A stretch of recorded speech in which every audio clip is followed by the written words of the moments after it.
Madam Secretary Mahabodhi Temple Management, respected Senior Mahasangha, esteemed guests and dear friends in Dhamma.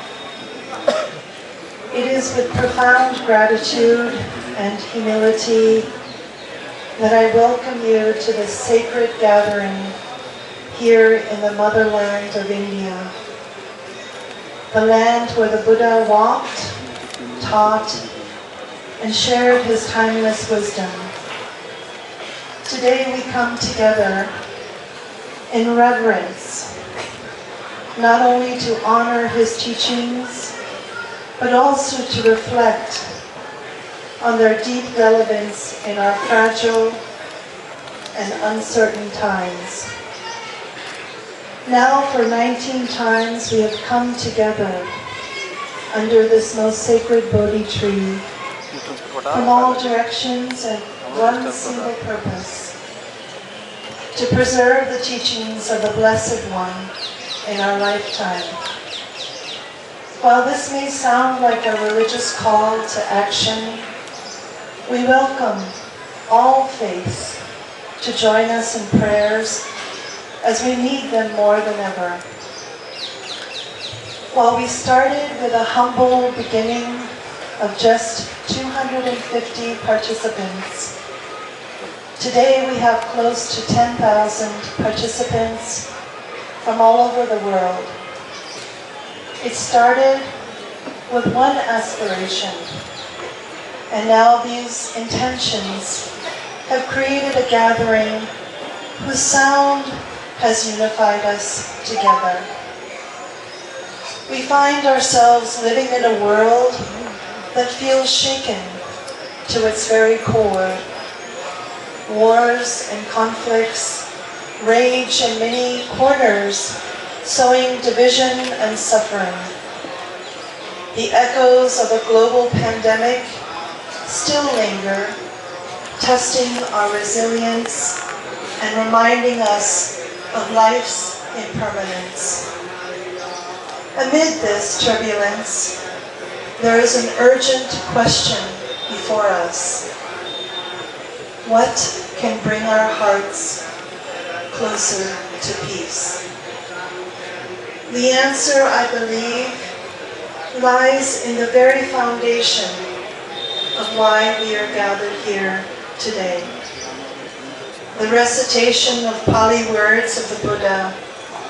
These ancient words offer more than solace. They carry the potential to guide humanity toward a path of inner peace, mutual understanding, and lasting harmony. The teachings of the Buddha, preserved in Pali language for over 2,500 years, speak to us with undiminished power. When we chant the Metta Sutta, we are reminded of the boundless potential of loving kindness within each of us. When we recite the Dhammapada, we are called to walk the path of ethical conduct and mindfulness. These teachings transcend time and geography. They remind us that no matter the circumstances, the roots of peace are within our grasp. Even in moments of conflict and despair, the Buddha's wisdom assures us that the way forward lies in cultivating understanding, compassion, and mindfulness. Why do we chant? Why preserve these sacred syllables in their original cadence? The act of reciting Pali words is far more than just a ritual. It is a meditative practice. For the one who chants, it is an opportunity to steady the mind and to center the heart.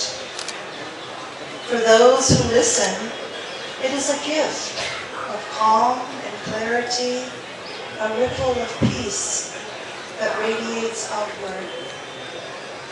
Together, chanter and listener create a shared space of harmony. And in this practice we find not only individual refuge, but also a way to inspire unity among communities and even nations. India, this sacred ground, from the snowy heights of Jammu Kashmir to the shining tip of Tamil Nadu in the Indian Ocean, carries the legacy of the Buddha's enlightenment. It is a land that has long been a beacon of spiritual wisdom and unity. And by gathering here today, we are reminded of our shared responsibility to uphold this legacy, not only for ourselves, but for the entire world.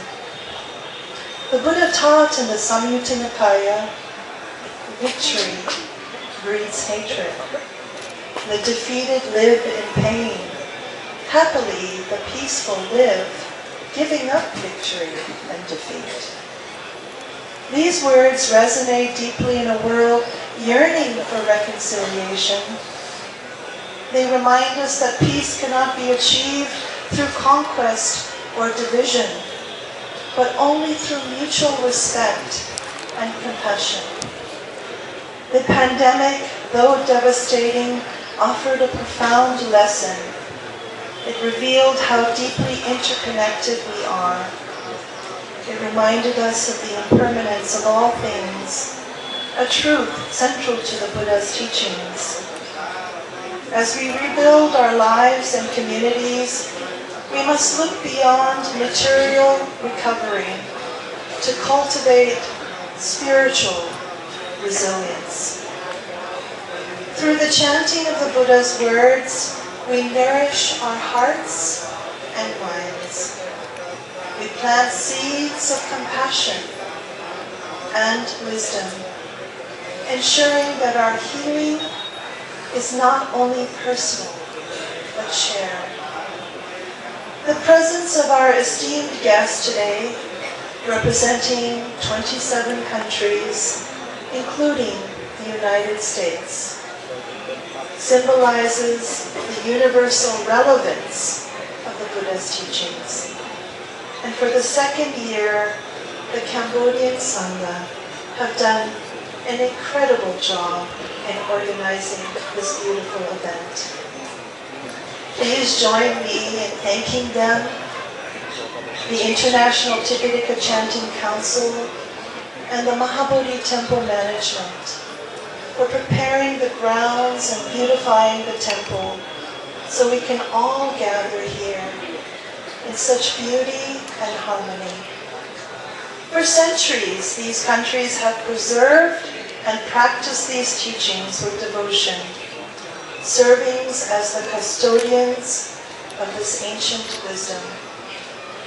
The United States, with its growing embrace of the mindfulness and meditation centers, represents the expanding reach of these teachings to new cultures and contexts.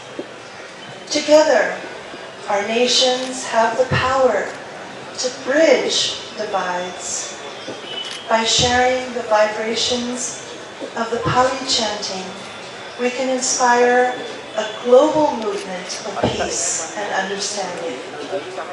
In the Mangala Sutta, the Buddha describes the highest blessings: to live in a suitable environment, to have done good deeds in the past, and to set oneself on the right course. This is the highest blessing. Today, as we recite these sacred words together, we create that suitable environment.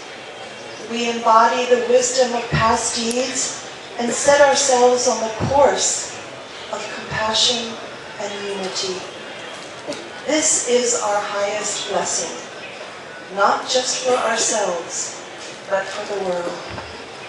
The Buddha taught that peace begins within ourselves. It begins within each of us, And by reciting these ancient words, by living their meaning with sincerity, we honor not only his teachings, but the collective hope of humanity for a more harmonious world. May the blessings of the Triple Gem, the Buddha, the Dharma, and the Sangha be with each of you. And may this gathering inspire peace in our hearts and harmony among nations. Thank you. Sadhu, sadhu, sadhu.